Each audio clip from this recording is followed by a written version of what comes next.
Philippi ലേഖനം 1-ാം അധ്യായം 10-ാം വാക്യം. നിങ്ങൾ ഭേദാഭേദങ്ങളെ വിവേചിപ്പാറാകണം. ഫിലിപ്പി ലേഖനത്തിലെ ഈ വാക്യം അതിനു മുകളിലുള്ള വാക്യവുമായി ചേർന്ന് നിൽക്കുന്നു. ഫലകരമായ ക്രിസ്തീയ ജീവിതം സാധ്യമാകുന്നത് ക്രമാനുക്രമമായി വളർച്ചയിലൂടെയാണ്. പരിജ്ഞാനത്തിലും സകല വിവേകത്തിലുമുള്ള വർധനവ് ഭേദാഭേദങ്ങളെ വിവേചിക്കുവാൻ ഒരുവനെ പ്രാപ്തനാക്കുമെന്നാണ് പൗലോസ് ഇവിടെ പ്രതിപാദിക്കുന്നത്.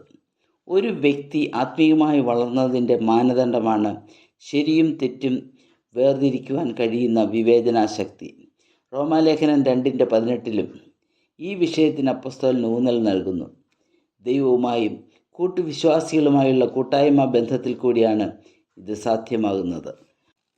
ക്രിസ്തീയ ജീവിതത്തിൽ നാളുകൾ പിന്നിട്ട ശേഷവും കട്ടിയായ ആഹാരം കഴിക്കുവാൻ സാധിക്കാതെ ഇപ്പോഴും പാല് മാത്രം കുടിക്കുന്ന വിശ്വാസികളെക്കുറിച്ച് കൊരിന്ത്യ ലേഖനത്തിലും എബ്രായ ലേഖനത്തിലും അപ്പോസ്തലൻ പ്രതിപാദിക്കുന്നുണ്ട്.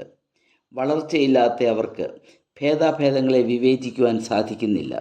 ചഞ്ചലചിത്തരായ അവർ വിശ്വാസത്തിൽ ആടിയുലയുന്നു. ദുരുപദേശങ്ങളിൽ വളരെ വേഗം അകപ്പെടുന്നു. കതിരും പതിരും തമ്മിൽ വേർതിരിക്കുവാൻ സാധിക്കുന്നില്ല. കള്ളനാണയങ്ങളെ തിരിച്ചറിയുന്നില്ല.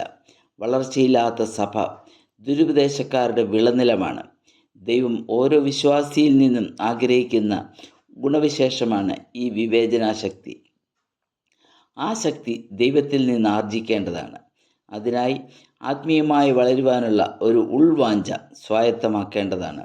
ആത്മീയ ലോകത്തിൽ നിന്ന് ആർജിച്ച ഈ വിവേചനാശക്തി വ്യക്തികളെ ഭൗതിക ലോകത്തിലും വ്യത്യസ്തരാക്കുന്നു. ആത്മീയൻ്റെ ഈ വിവേചനാശക്തിയെക്കുറിച്ചാണ് പൗലോസ് അപ്പോസ്തലൻ 1 കൊരിന്ത്യർ 2:15 പറയുന്നത്. ആത്മീയൻ ആരാണെന്ന് അതിൻ്റെ 13-ാം വാക്യത്തിൽ പറയുന്നു. ഇവിടെ പ്രാകൃത മനുഷ്യനും ആത്മീയ മനുഷ്യനും തമ്മിലുള്ള വ്യത്യാസം അപ്പോസ്തലൻ പ്രതിപാദിക്കുന്നു. പ്രാകൃത മനുഷ്യന് മനസ്സിലാകാത്ത പല കാര്യങ്ങളും ആത്മീയ മനുഷ്യന് മനസ്സിലാകുന്നു. ആത്മീയ ലോകത്തെയും ഭൗതിക ലോകത്തെയും തെറ്റുകളും ശരികളും വേർതിരിച്ച് കാണുവാനുള്ള ആത്മീയ കാഴ്ചപ്പാട് അവനുണ്ട്. തന്മൂലം അവൻ സകലത്തെയും വിവേചിക്കുന്നു. അവൻ ആരാലും വിവേചിക്കപ്പെടുന്നില്ല. ആത്മീയ ലോകത്തിൽ ബലഹീനരായ വിശ്വാസികളെ താങ്ങി നിർത്തുന്നു. ദുരുപദേശത്തിനെതിരായി ശക്തമായ നിലപാടുകൾ സ്വീകരിക്കുന്നു. ഉപദേശ സത്യങ്ങൾ മുറുകെ പിടിച്ച് സഭയിൽ കടന്നുകൂടാവുന്ന ദുഷ്പ്രവണതകളെ എതിർക്കുന്നു. ദൈവിക പ്രമാണങ്ങൾക്ക് മുൻതൂക്കം നൽകുന്ന വ്യക്തി ഭൗതിക ലോകത്ത് വ്യത്യസ്തനാകുന്നു. മത്തായി 5 മനുഷ്യർ നിങ്ങളുടെ നല്ല പ്രവൃത്തികളെ കണ്ട് സ്വർഗസ്ഥനായ പിതാവിനെ മഹത്വപ്പെടുത്തും. ആത്മീയമായ വളർച്ച പ്രാപിച്ച വ്യക്തികൾക്ക് മാത്രമേ അത് സാധ്യമാകുകയുള്ളൂ. അതിനായി ആത്മാർത്ഥമായ ഹൃദയവാഞ്ച ആവശ്യമാണ്.